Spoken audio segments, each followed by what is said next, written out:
We've implemented a PPM tool. What's PPM? Project Portfolio Management.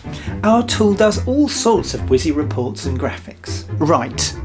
Do you have a continuously improving project management framework? Well, frictionless, repeatable processes? Data validation? No. Then I'm afraid in your organisation, PPM just means pretty pictures for management. So you think you need a project portfolio management tool, but are you and your organisation ready to get the best out of one? Implementing a PPM tool will not by itself make your organisation great at portfolio management, or project management for that matter. To illustrate the point with an analogy, many people would say the best kind of violin you can buy is a Stradivarius. But buying a Stradivarius won't make you a great violin player. To get the best out of a Stradivarius, you have to be a pretty damn good violinist to begin with. If you're a beginner to intermediate level violinist, you can probably play to the best of your ability on a beginner to intermediate level violin. Picking up a Stradivarius will make you look the part, but when you play, you will still sound like a beginner to intermediate level violinist. Sometimes better tools are part of the answer. You can't learn to drive without getting into a car.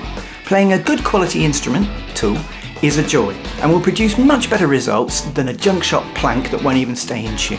Anyone who's tried to learn to play on a crappy guitar with a high action will know what we mean. But more frequently, solutions are jumped at without understanding the problem fully before you start, and then tools are never the answer. Before you walk out on stage and pick up that Stradivarius, you'll want to be ready so that you can make it really sing.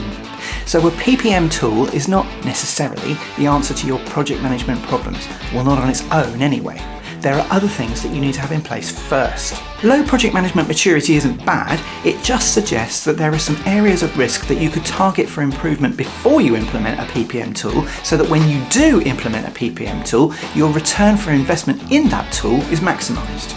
Good project management behaviours like stakeholder engagement, planning, forecasting, risk identification and management, resource management, exception-based status reporting, change control, financial management, and learning from experience have to be embedded first so that implementing the tool supports and simplifies good behaviours that are already in place. And once those good behaviours are in place, a full-blown strategic PPM solution isn't the only option. Going tactical with something smaller or homegrown could be a better approach in the short to medium term. And installing a PPM tool and paying for some licenses is not the same as knowing how to use it and using it correctly. Training, probably quite a bit of it, is necessary to get the best out of your tool. Otherwise, you might find you have all the gear, no idea. And it might become apparent that a fool with a tool is still a fool. Implementing a tool without first embedding good behaviours could just expose the shortcomings of your current behaviours. So before you go out shopping for a Stradivarius, it may sound a bit boring, but it's probably worth making sure that you've got your scales and your playing techniques sorted. And it may help to get some independent advice from someone who knows their way around a violin and isn't in a commercial relationship with a violin maker. I wonder who could help with that.